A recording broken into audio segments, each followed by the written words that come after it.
Welcome to the Positioned Recovery Podcast. That didn't work. That was the wrong card. It worked really well. I liked it. It didn't work. My goodness. All right, guys.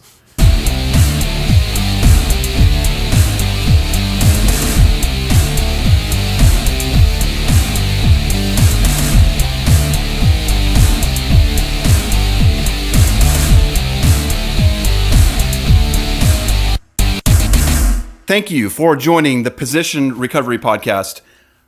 I am your host. My name is Jeremy Grogan, and I am an overcomer of alcohol, tobacco, and a million other things. And so today we are joined by Zach. Hey. And Hollie. Hola. Hollie is Zach and I, we are part of a church, and Hollie is the better half of our pastor, Jeremy. And we'll have Jeremy on, but today we've got Hollie as our special guest. And if this is your first time watching or listening, please like, share, and subscribe to our YouTube channels. Yes, we have a few channels. You can go to go to YouTube, search for Position Recovery or Position Recovery Podcast. And so we have a great show today, but before we get into the show, I want to turn it over for some introductions. Zach, would you like to introduce yourself? Hey, man, I would love to introduce myself. As I introduced myself as last week, my name's Zach, and I am a passionate follower, lover of Jesus Christ. I have overcome pornography, self-hatred, and some religion in my life because I grew up in the church.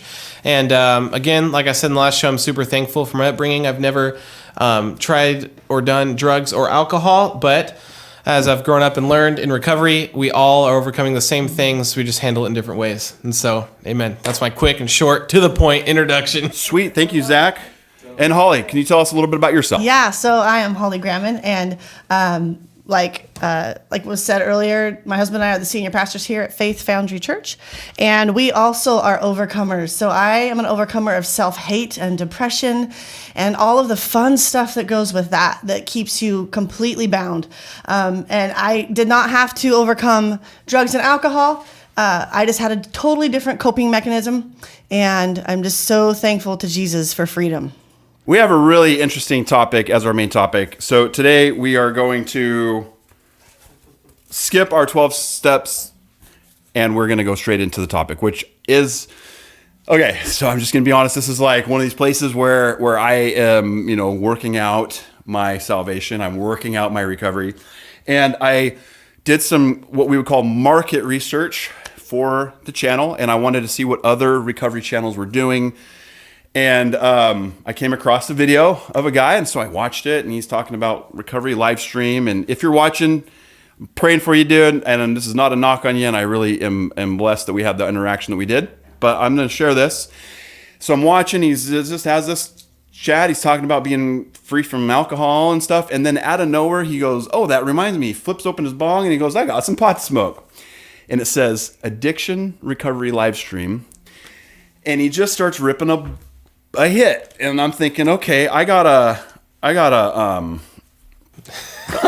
know what I gotta do. I like, Lord help me. So the thing is that I'm unoffendable anymore. I can't be offended because the Lord is where my trust is. But at the same time, I didn't even want to say anything, but then I wanted to say something. And here's why it matters, because I know a lot of people that would have been triggered in that moment and would have said, well, if this guy has a YouTube channel, right, and he's smoking weed, and he's calling himself sober, and he's got a lot of AA content, then it must be okay. I have some other things I want to say, but I really, at this point, just want to turn it over to you guys and just hear what your comments are at this point.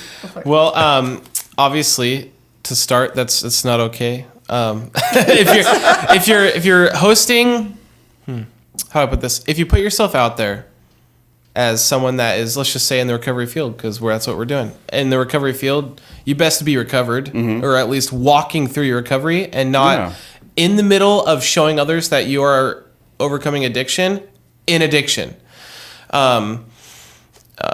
That's the first part. Is, obviously not being double standards at that point. Right. But also what we're seeing is like what you said, I think before the cameras were running, the over acceptance of marijuana, just the general acceptance of that in the recovery community. Mm-hmm. And obviously that's because it's pretty much been legalized almost everywhere, especially where we're from. We're in Oregon. And so it's legalized here, and same with every other drug apparently in Oregon is legalized now. But no, but it's like since it's got legalized and all these claims have come out of what it does medically. Like, it heals cancer. It's it's our savior, whatever. It does all this stuff. It's made its rounds. We've seen so many drugs that say the same thing, but at the end of the day, it's just another drug. It is. I can generally say it's different than most painkillers because this one you smoke. Some people can apply it differently in other areas and do other things with it. And some people argue, well, it's this one has no THC and this, that, and the other. I'm like, well, that's fairly a new topic. Let's just be honest about that. I've known so many people that have gone out to the reliable pot shops in town and gotten the THC-free medication and go get a pee sample done, and they test positive for everything under the sun. And it's like, if it has no THC, then what's this? If it tests awful in a pee cup. Personally, in my opinion on marijuana, I don't know if I could ever say, at least how it's being used right now, is never a viable thing like how ibuprofen is. It's normal, right? Just like how, I'm not overcoming addiction because I only smoke cigarettes, I drink on the weekends, and and really this is a really large topic, and I'm mostly focusing in on the fact. Well, we'll get to that in a minute. But Hollie, what are your initial reaction to kind of the video? And what I was talking about? First thing that comes to mind is, first of all, recovery is never perfection. It's about progress. Yes. True. And so it's about taking steps. And so the amazing thing is that he's probably sober from other things. The issue I have is that as long as we have a coping mechanism that we're falling back on that is something, an outside substance or an outside source outside of Jesus Christ, which only brings wholeness, then we're living below the par that we were designed for. Yeah. And so, and if we are positioning ourselves to lead others into recovery, we need to be really aware of where is our reliance turned to. And so if our reliance is to an outside substance, that is an issue. That is then giving others allowance. That may be their addiction of choice. That even if it may be legalized, it's still an addiction of choice that maybe they need to be sober from. And so the issue I saw was him being positioned in a place where he's now leading others or attempting to lead others into sobriety. We need to look at every aspect of life and say, and it could be food, it could be TV, it doesn't matter what it is. If there is an outside source that we're turning to for our comfort that is not going to lead us into wholeness, that's a problem. Gotcha. So I'm going to read my comments, and so here I have my pastor's wife here, and I'm going to be guilty of not being the nicest guy in the world. But I think that what I said here is going to open up some thoughts, and I think you guys will agree on some things. You'll certainly disagree on maybe the approach, maybe not. But then he responded, and then I responded, then he responded. We went back and forth a couple of times, and I think that really will lighten us to where this person is positioned. And I'm glad you used that word position, because here we are. Position recovery, guys. Yeah. We're in position, man. We're going after it. All right, we're going after all of it, and we got to be positioned. All right, so here's what I said. Are you flipping kidding me? Okay. ... question mark. Okay. An addiction recovery live stream, smoking pot. Some really are sicker than others. ... Okay. That is actually a cliche from the recovery community. So I didn't just throw that out there. It wasn't just me being mean. You will hear people in recovery. You guys know what I'm talking about. If you go to AA meetings, they'll say, some are sicker than others. Right. Okay. I go, you aren't sober, bruh. Hope you just took another 24-hour coin. Oof. Mind-altering substances are the same, escaping core issues of childhood pain and trauma. I hope people don't actually watch this that are trying to stay sober. This channel is the definition of stinking thinking. Okay, so yes, I'm telling the truth and everything here, but I probably could have said it in a softer way. But Zach, comments. Yeah, every single thing you said was true. Obviously, could have been said in love a little bit more, because at the end of the day, what's our motto here? We love them until they ask why. Right. And sure. And of course, I'm not putting down what you said, because justifiably, that is absolutely what we all feel like watching that. Especially if you're out there and you've had any moment of sobriety. And you watch that, some guy claiming he has this huge sobriety, right? I'm not going to say he's claiming that, but sure. Let's say he is, and then this happens with the marijuana, and it's like, oh, dude, you're making such a bad face for recovery. I feel like you're lying to me in my face. And in a way, I feel like a lot of this is heightened too. I don't know. I'm not going to get into all that. But there's... Yeah, no, it's all good. Yeah, I was just going to relate it to what we're going through nowadays in our culture. Yeah. With news and media and trying to find lies. But then when it's so blatantly in your face, it's like, oh! But it's like your reaction is, I feel like, is that justified reaction of like, hey, dude, are you kidding me? Like you're saying you're all this, you're coming from the same Here's the thing. level of authority. If he was just a guy on YouTube smoking weed, it's none of my business, man. Do what you want to do. If you're watching this dude, that's not my issue. My issue is right at the bottom of the screen. It says, it doesn't say alcohol sobriety either. It says addiction recovery. Right. So that is a blanket term used for that. Celebrate recovery would say over AA. AA is very singular in its purpose. NA is very singular in its purpose. Yep. But this says addiction live stream. Yeah. Hollie, what do you think about my comments? Not necessarily him. Give me my feedback and coaching right now. My pastoral again, coaching. I think that you said the truth. I think that there was some things that you said, for example, when you touched on childhood issues that actually create addiction, that is scientifically backed up. That's biblically backed up. Yeah. And so there's a place where we can drop those little bombs like that, but unless there's sometimes relationship to be able to expound further, Totally. they may not grasp it, and it may just be like a whoop. And here's what I'm thinking, because yes, I thought about that as I'm typing it, and I almost didn't send it, and I was like, no, click, and I sent it, and I was like, yes, okay. But here's the deal.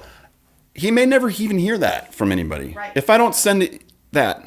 And so, anyway, okay, I'm going to go to the next part. This is where he responded, and I want you guys to respond to this too. He said his response to that was actually nice. I mean, I felt like he was going to come combative at me, and I'm like, oh boy, I didn't mean to stir up a hornet's nest, and I'll apologize if it gets there. But he says, pot doesn't kill you, almost makes sense. Okay, hold on, let me look at it. Pot doesn't kill, and he said, you almost make sense. Thank you for your opinion. So here's what he's doing. He's saying that justification for him to smoke pot and it be part of his alcoholic recovery is that it doesn't kill. Zach, what do you got? As we talked in the last video, literal substance recovery is not the only source of addiction there is. I think people get skewed when we hear the word addiction. It's like a trigger word. Because if I go out and say addiction out in the streets, everyone thinks alcohol, meth, heroin, marijuana, maybe, but cigarettes. But no one immediately usually thinks Netflix, sugar, coffee, my phone, Facebook, and all the stuff, because just like what Hollie is saying, if we're in kind of what I said in the last video, we're all recovering, we're all trying to fill a void, and it just, each person's going to fill it differently. Sure. And when we're filling that with something other than the one thing that can actually fill that, which we know and we've experienced here is Jesus Christ, then that just becomes honestly an addiction. It becomes a stronghold. It becomes a place where you don't feel like you have power over. And kind of like what we see, and I've seen it all the time, people justify it. They say, well, it doesn't hurt me. It never hurt anybody else. Yeah. A bunch of other justifications. And just having the justification of that it doesn't kill me, I mean, like, I guess you could say it with every single drug out there because it doesn't kill you until it does. Yeah. Hollie, pot doesn't kill, so it's not a problem. I'm going to keep smoking pot. You're a pastor. What do you got? Well, first, I just want to say kudos to him for how he responded. Yeah, I that's think true. That is awesome. Yeah. The way he responded it is pretty without cool. being combative, whether it was the pot, it doesn't matter. He responded. That's He true. responded I well. was the So bad guy kudos to there. him. But the same thing here kind of goes with. I immediately thought of what you that saying that says that there's always some are sicker than others, right? So it's just comparison. Well, if my addiction doesn't look like yours, then mine's better. Or if there's this comparison, we're comparing to people who are just as broken as we are. Yeah. So just because we manifest it differently doesn't mean anything. It's good. Our coping mechanisms, whatever they may be, we can justify anything if we don't truly want to be free. But comparison is actually going to be our worst enemy. So if we compare and say, well, it's doesn't kill me, it's not as bad as heroin, it's still an addiction. It's still a place where you're reliant on a substance that is not who you are. And it will alter who you are, even to the slightest degree. Even if some people are like, well, I'm just full of anxiety, so I need to smoke some pot and then it helps me settle. Well, the reality is that you weren't designed to be anxious. But in that moment, if it's actually altering you to calmness, it's altering you. Gotcha. And so there's still a space there. If we can compare it with others and say, well, it's not as bad as that, or it's not as bad as that. Yeah, no, it still has you in its grip. Yeah. So my next response in there was kind of long, so I'm just going to paraphrase it. But basically, I tried to use the logic. I wanted to connect. I wanted to have a good conversation. And so I brought it in, and I brought a whole nother thing up. And I talked about porn. I said, okay, porn doesn't kill anybody. But wouldn't we agree that could be an addiction? And that, let me look at this real quick. Because I feel bad about this one. I shouldn't have said this one either. But basically, I said that pornography is an addiction. It doesn't hurt anybody, it doesn't kill anybody. But we would have to admit that that's a problem. And then he responded with this: addiction is continuing. Okay, pay attention to these words. Here's his definition of addiction: addiction is continuing a compulsive behavior despite negative consequences, as almost an entirety. But then he said the vast majority of effects pot has on my life are positive. Mushrooms too. I'm happy and healthy. I guess this is a red pill, blue pill moment. And then before that, he said pornography has its place too. What do you say, Zach? Because you're like the porn guy. What do you think? If somebody says, "Hey, I'm not smoking pot, I'm not doing heroin, or I'm not drinking alcohol, I'm not doing heroin. Pornography is okay in my life." So I think this is where you find the beautiful area where, kind of like we talked about last week, the step we were on was we became aware. Sorry, wow. The higher power can restore sanity. That part. This is where we find that, because I've never been in a recovery group where you have a guy that's just not coming clean off of meth or heroin, alcohol, that's like I'm coming clean off this, but thank God I never did porn, because I just could never draw myself to go there. It's always it's always brought up as, man, I didn't realize porn was an issue, because it doesn't have an effect on me, right? Because what's happening here, it's the same thing what he's experiencing with marijuana. He's not noticing the actual effect it has on his life. And when I say actual, I mean like spiritual. Like there is an absolute spiritual. Now, when we say spiritual, that may be a turnoff word, but literally we're mostly spirit. And so when we alter that, when that is a consequence, you may not see that in your physical life, and he may never see that. And there's a lot of people out there that may never see what that has an effect on life until they're not on it anymore. Then they're like, whoa, I didn't realize what I was missing out on. You know what I mean? And so what's happening is it's the normalization of, well, I'm not seeing an effect, so it must be okay. Because, kind of like what I said a little bit ago, all of a sudden now we're making this huge divide that the only things that are bad for you are things that will literally kill you. Yeah. And so I'm like, well, that we know that's not true. And so just because you don't feel like you have lasting effects of that in your body doesn't mean it's good for you. There's many alcoholics out there that doctors have told them don't go off alcohol, because if you do it, you'll actually die. Yes. And what do you think they're going to make the argument? Well, alcohol is actually really good for me. Yeah. No, they're not. It's actually because you've gone so far in the addiction, your body won't make it. You can go to detox to do that. Yes, absolutely. I'm just saying, like, there's an awareness of more than just seeing your repercussions. Yeah. Like, he's not using marijuana and then blacking out and doing crazy things. It's I'm aware and conscious of what I'm doing. It's the same thing with pornography. Yeah. Doesn't mean it's good for you. Holly, your thoughts?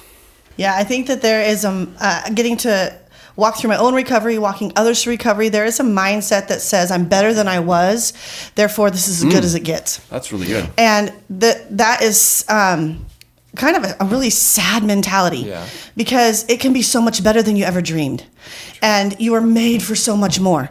And so if we settle for better than it was, we're actually not getting life to the full. We're actually not getting to experience joy to the full. We will never experience being loved to the full. Like all the things we were created for and the things we actually desire and crave, we'll actually never actually get to receive to the full. And so as long as we're still a slave to something, we're still not having life to the full. And Jesus says, I came to give life and life to the full. And most people might not get that part. Yeah. But there is a place where you actually can have peace and joy and contentment and excitement for the next day, for the next moment, without having to use a thing. Sure. Yeah. And the thought of like not having to run to these coping mechanisms, is it going to kill you right now? No, but it still has you in its stronghold. It still has a grip on you, whether it be pornography, whether it be TV, whatever we're going to find relief and release from where our mind is stuck at.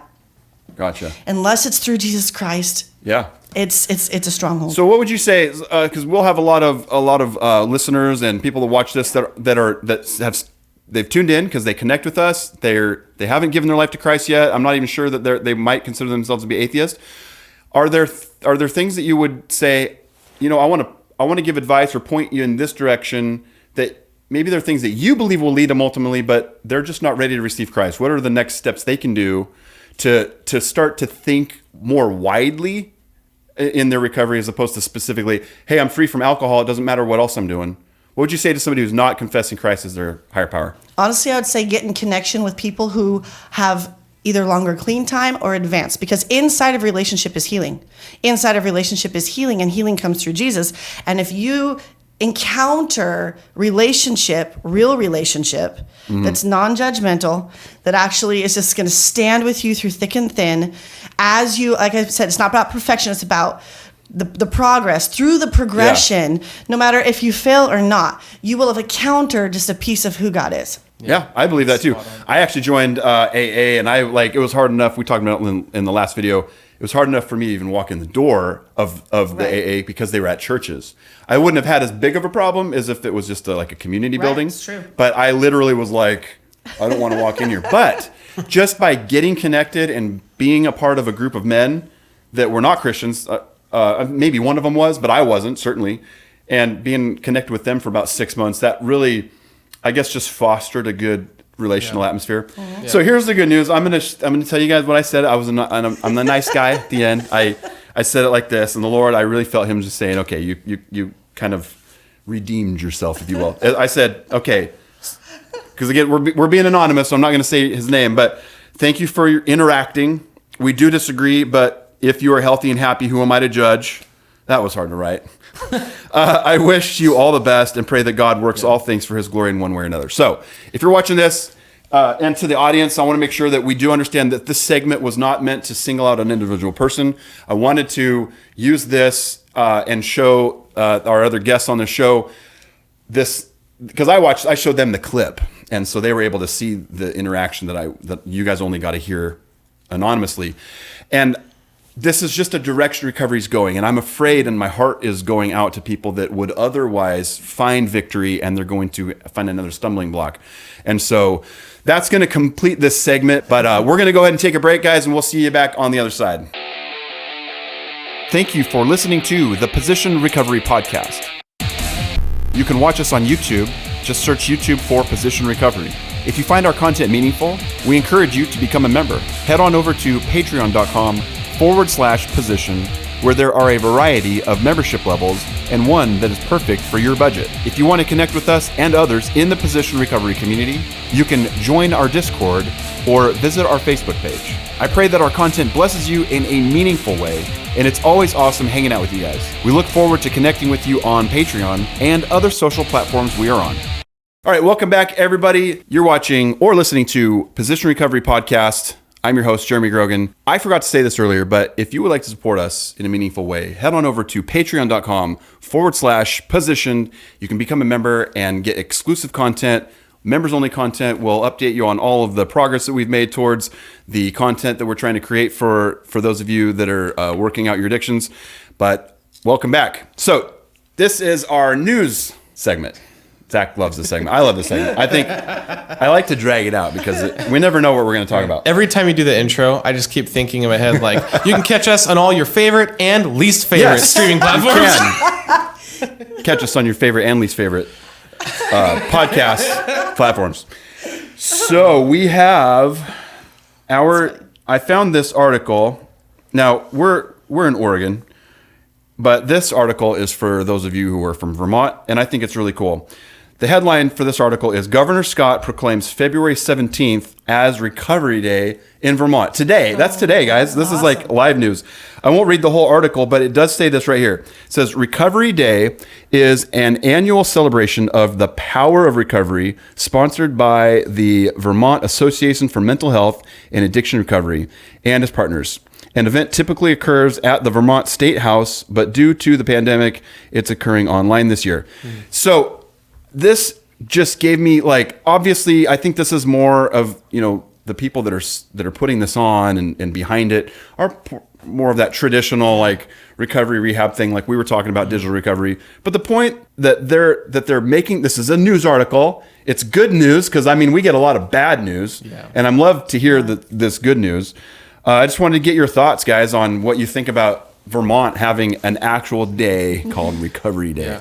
Yeah, I think it's amazing. I think it's awesome. And here's why. It's because I think that we overlook the small victories way too easily. And we have to celebrate every small victory, every step, whether it's, I'm 2 hours or I'm 20 years. It doesn't matter what it is that you are. Maybe it's just like, hey, I recognize that that's an issue for me. Even just the recognition. Hello, we're out of denial, right? Mm-hmm. So every step, recognizing every step and celebrating every step is huge. Yeah, absolutely. That's huge. I was just thinking, because I'm like, man, this is the governor, right? Yeah, the governor. The governor. I'm like, man, I Proclaims. love that. Yep, because I'm like, that having something like that happen, like setting a whole day aside for your state. It's like, that doesn't happen from some guy that's not in touch with his own recovery community. Yeah. So I'm like, props to that governor to actually caring for people that aren't the upper class. And like, you know what I'm saying? And so also it's like, obviously within the program they have, he had to have seen some success, because most, honestly, what blankets most of recovery from what I've seen in the big governmental programs is a lot of not success. Totally. A lot. And, we see that, especially because we have ties to someone that's the jail chaplain here in our local community. And it sucks. How often do you see the same people in there? You know what I mean? Yeah. And I bet our local drug court and ADAPT, you name it, hates seeing the same people in there every stinking year or whatever. And that's, but what I think is amazing is obviously he's gotten some testimony. He's had to have heard something, an amazing story of some kind that went, you know what, dude, the whole state has to celebrate this. And I'm like, yes, absolutely. So I got a couple of quotes. Let me read a couple of quotes. It says, quote, "This is just one small way to help reduce the stigma associated with mental illness and substance use disorder, which we know affect millions of people and their families," said Governor Scott. So what do you guys think about that? Spot on. Yeah. I think you worded it beautifully. Stigma. So the word that pops out to me is the stigma associated with it. Yeah, I think that there's even a perception with those who may not have struggled with addiction in the forms that many coming out in recovery have struggled with, that it's an us and them. Yes, we talked about that last week. Did you? That's awesome. So it's an us and them, and it's almost like you're like two species apart from each other, and it's so not the case. And so seeing this and hearing this and watching what this governor of Vermont is doing, I'm like, dude, kudos to you, because what you're doing is you're stripping away that perception of us and them, and it gives a shoulder to shoulder, like, hey, I'm coming alongside of you and I'm going to walk with you and I'm supporting you. And so it's no longer a get your crap together and then maybe we'll have a conversation. It's like, I'm recognizing, I'm seeing, and I'm going to walk with you in this. That's awesome. What do you think about the stigma? That I think, because we talked a little bit about this last week, where about the recovery's not mainstream enough, and so people, it's a them and those or us versus them thing. What do you think that this does to help kind of solve that? Man, it just changes the culture. It's a step. Oh, that's really good. And all I can think of is actually, in a way, our church. I'm not trying to toot our own horn, but we're kind of considered the weird church in town because, true that. And actually, some people, it's not true, but some people think we're just a recovery church. And I'm like, well, you could say that, but what they're saying is that we only allow people that struggle with addictions in our church, and that's not true. I can just tell you right now, that's not true. But what that's showing me and what that's showing us is that for example, a lot of people that come into recovery don't believe in Christ, but they come to our church. Why? Because it's connection. They're actually getting genuine people that connect. And honestly, I've actually never witnessed us cramming "you better get saved" down someone's throat ever. Yeah. And it's, where it's like, you better get saved, and that'll actually launch you into your next part of recovery. It's going to be a natural byproduct of you just being around people that are walking it out, just like what Hollie said. And in a way, that's how we shifted our culture, and that's how our community. We're actually watching it change right now. Our community is changing, and I can confidently say we have one of the biggest hands in that here, because where we're seeing the change is from people that have been directly related with us, and we're just loving people into freedom, and we're not telling them it has to be through saying the Lord's Prayer.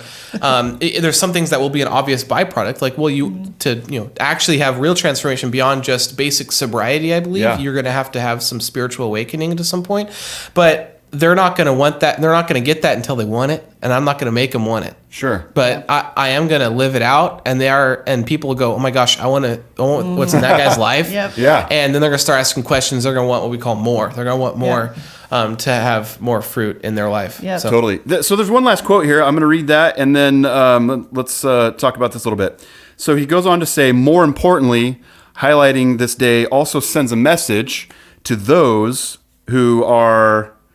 hold on, sorry. Sends a message to those who are struggling that there's hope, and that there are many of us who care about you. Recovery is possible, and we want to do all we can to help you get there. This is like the governor, state-sponsored voice saying, you're not forgotten, that we care about you. What do you guys think about that? I think it's beautiful, because honestly, all I've known, I'm very biased because I come from Oregon, and I'm not trying to mean mouth anyone here, but what gets put across in Oregon is, how do we deal with recovery community? Man, if we could just shove them somewhere, if we could just have a place where they could set up their tents and then just live there, that's fine, because obviously we've tried to get them out of our state and we can't. That's the mentality of recovery. And because when I say recovery, everyone thinks homeless people in Oregon, and so that's the mentality in Oregon. But for a governor to come out and be like, especially in 2020 and 2021 and everything, all the crap that's happening, especially governmentally, when you have someone come out and say, hey, guess what? You're not forgotten. Not just the general population. We're talking about a specific group of population, even though it's a lot of people. We're talking about a group of population that never gets any attention. Yeah. And no one's really talking about really how the pandemic really affected the recovery community, because what did we see as people that literally walk hand in hand with people in recovery? We saw meetings shut down. Yep. We saw people not getting drug tested anymore. We saw shelters shut down. So it's like, now we're in midwinter, and I'm like, no one's going anywhere. I sure as heck hope they're okay, because and unfortunately, what have we seen? We've seen a lot of drug overdoses, and we have relapses personally too. Seeing a lot of that from people in our community, and it's not okay. Right. But seeing stuff like that, someone that has an authority level that influences that area of our world, say, guess what? You exist to me. You matter to me so much that my state will forever remember this. Man, dude, that's a huge statement. That's massive. Props, Governor Scott. Don't even know who you are, dude.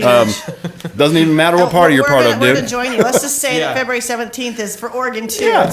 I'll claim that. We'll write that down, and every year we'll just say, hey, it's part of Recovery Day. Come on. So I think you bring up a lot of points, and this is going to be kind of an ongoing topic. I think that we're going to be talking about the the culture. When you say culture, our culture as a society, this is really global, but it's also national, at least. And for us, the state, it's shifting the culture, because there are a lot of people. I actually gave an interview for one of the Second Chance Foundation things about the ranch and stuff. And the neighbors had a big problem, because the neighbors of this place that the ranch was going to go had a big problem. And it was an us and them versus thing, right?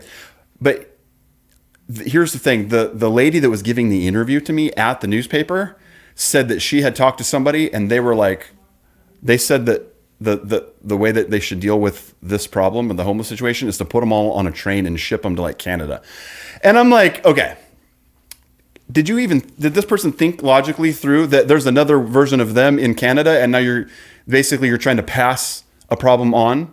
And so what if they did the same thing and they shipped those people to us? I mean, the thing is that each community really needs to take responsibility for kind of where everybody's at. Yes. And because you can't just move them around everywhere, because that's another person's home. It's another person's community, right?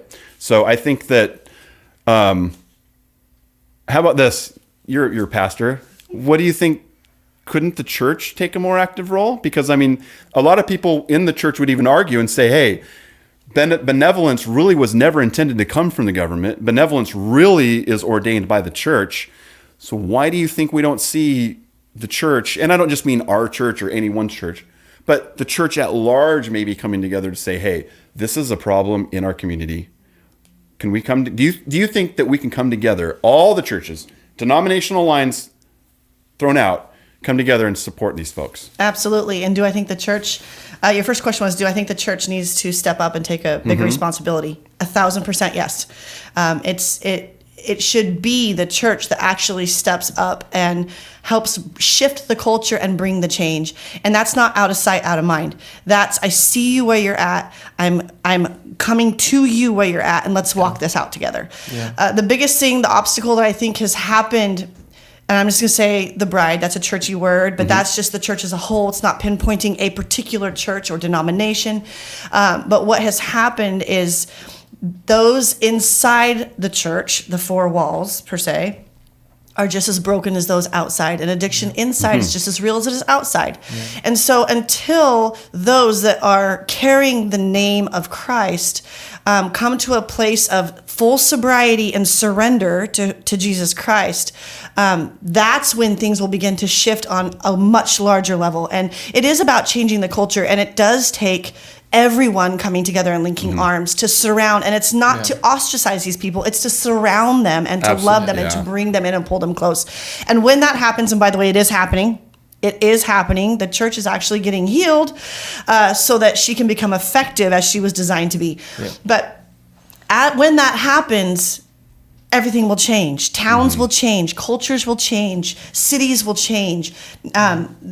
Our state will, even Oregon will change. Yes. Things will change when the bride steps up. And part of it was, like you said, it was never meant to be the government as we know it, like our state represent. It was never meant to be the government's responsibility. Yeah. It was meant to be our responsibility to step up. But we always want to, like what you were talking about, let's just ship them all to Canada. Yeah. That's just been the easy mentality of people who are broken themselves, who are just like, well, it's not, it's that, not it. Yeah. And no one wants to take responsibility for what's happening. Yeah. And it may not be your fault that this is happening, but until you take responsibility to make the change won't happen. Yeah, and I think, did you have something, Zach, you wanted to say? Well, I was just going to say, that I've been, without getting really upset here. No, it's, this must be hitting home, though. Right? Huh? It is, because I'm done seeing churches play the bench warmer game. And what I've seen personally in my life is churches have the opportunity to say okay to recovery. And honestly, a lot of that came with stuff like, hey, would you like to host an AA meeting? Or would you like to host a Celebrate Recovery? And I've seen so many churches be like, that's just not who we are. I'm like, you mean you don't help people?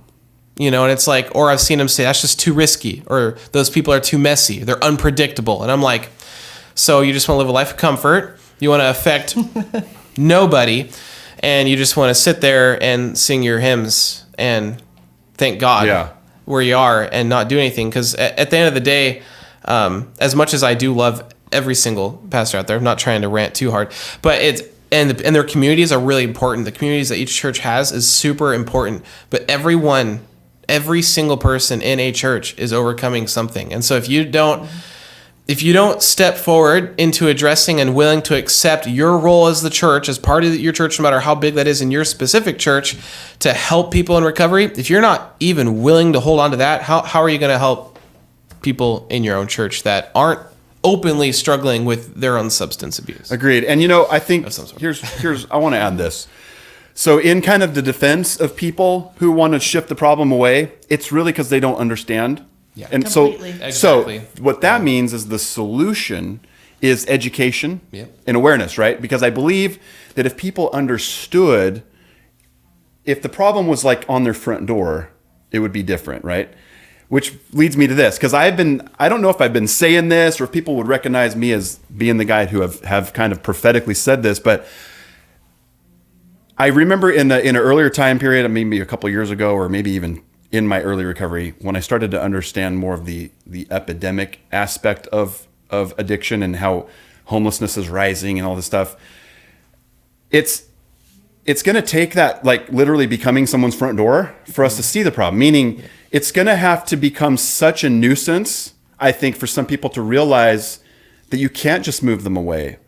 And I think that's starting to happen. And it's good news and bad news, because the bad news part is that there's more people that are affected by this, which when we don't want that, we don't wish that. But the byproduct of it is that it's really hard to ignore now. Yep. So people, it's in your face. Like you go to the store and now you see all the tents. And this is just in Roseburg, but I was driving I went to a funeral, my brother's funeral earlier this year. And I was driving through Portland, I-205. Anybody who's watching this has been through I-205. 5 years ago, 205 was just 205. But now it's like tent cities. It's, oh my gosh, my heart aches because it just happened kind of out of nowhere. So I'm sure we'll be talking kind of more about this fundamental concept. But let's shift gears here. We have another segment. I think in light of time, what we'll do is we have selected a random... Zach can confirm that this was random. Yes, I Googled a random number generator and I daily found reflection, a number. for those of you who are familiar with the daily reflection. I felt like it'd be more fun because, okay, we don't do this podcast every day, so I don't want to just pick the day of the week that we happen to be on. I wanted it to just be like random. So I'm going to pull this card out. We're going to read the daily reflection for the day. And as our special guest today is Hollie, I want her to speak first on it. And then if there's anything that you want to bring up in light of this random daily reflection, nobody knows what it is, then I'll let you kind of take it from there, and then we will close from there. All right, June 5th. Here's the word title is entirely ready, is the question mark, entirely ready. I'm going to read the lower portion. It says, am I entirely ready to have God remove these defects of character? Do I know at long last that I cannot save myself? I have come to believe that I cannot. If I am unable, if my best intentions go wrong, if my desires are selfishly motivated, and if my knowledge and will are limited, then I am ready to embrace God's will for my life. Totally random. What do you got, Hollie? That's good. That's so good. As you were reading that, I was immediately hearing a conversation I was having with a precious woman who she's deciding if she wants to fully be sober or not. And she, it really came down to, she started trying to put out contingencies. Well, if you do this and you do this and you do this, then I can be sober. And it really comes down to, I actually can't want it for you. No one else can want it for you. No one else can wish it for you. No one else can make your circumstances the perfect circumstance for you to actually choose into that. There has to come a point where you are less afraid of the change than you are staying where you've been. And at that point is when you actually become entirely ready, because at that point you say, at any cost, whatever it is, I have to be done with this. And you will succeed when that becomes your focus, as your train of thought, is at any cost, I'm willing to do whatever it takes. And you won't always feel that way in the journey. You won't always feel like, in this moment, I'm feeling entirely ready. But that's why you surround yourself with people who are going to support you, who are going to walk with you. Because in those moments when you're feeling not so entirely ready, they lift you back up and say, no, you've got this. I'm behind you. I've got this. I'm beside you. And they help bring some truth in of the stellar person that you are, because you need to know that you're amazing. The fact that you're even looking at sobriety, dude, you are a rock star. And so they lift you back up into that place and you're like, no, you're right. I got this. And then you continue moving forward. Yeah, let me respond and then I'll turn it over to Zach. So in my experience, I was entirely ready many times. So I hit like these, I'm ready.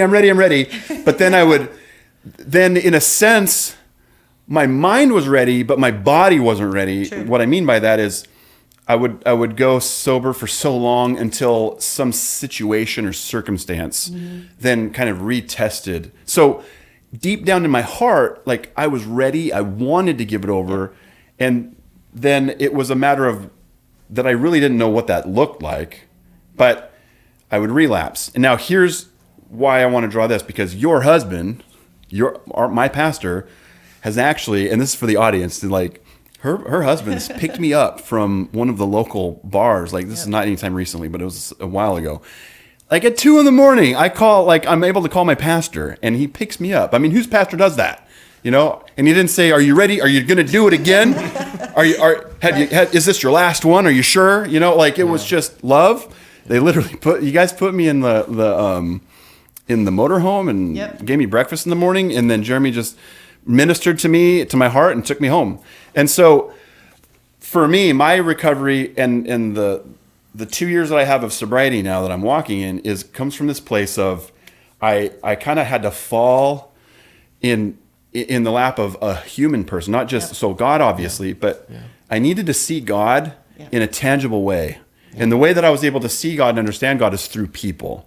Yep. Right? And so, Zach, what would you have to say in response to that? You nailed the one thing I was going to tag, which is having someone to be able to steward the recovery process for you. Not do it for you, but help you, hold your hand and walk you through the amount that the amount of time that is necessary for you to start to make your own right decisions. And that has to be the process. That's the messy process. That's the hard process for us as leaders, because honestly, and by the way, I'll never say that relapse is a part of recovery. I'll never say that, because I believe people can be clean and sober wholeheartedly the first try. Do we see that very often? Hardly ever. Hardly ever. But that doesn't mean you did something wrong, because honestly, we're not counting. Yeah.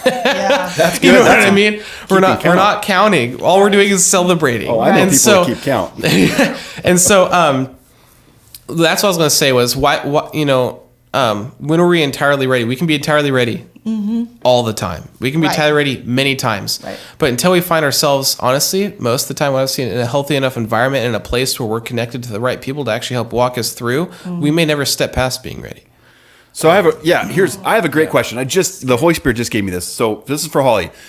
In your experience, in your being a recovery coach and being a pastor and a mentor to so many people, is there something that, because we have people that are watching this or they're listening to this, and they're going to fall on one of the two sides. They're either going to be somebody who is currently struggling, or they're going to be somebody who maybe has a lot of sobriety, but they feel like there's still something there and they're kind of clinching. What are there any? What's the words I'm trying to use? Are there any? Are there things that you have recognized that are in people that have maybe not had a repetitive relapse? So I'm like a repetitive relapser, but I finally got it right.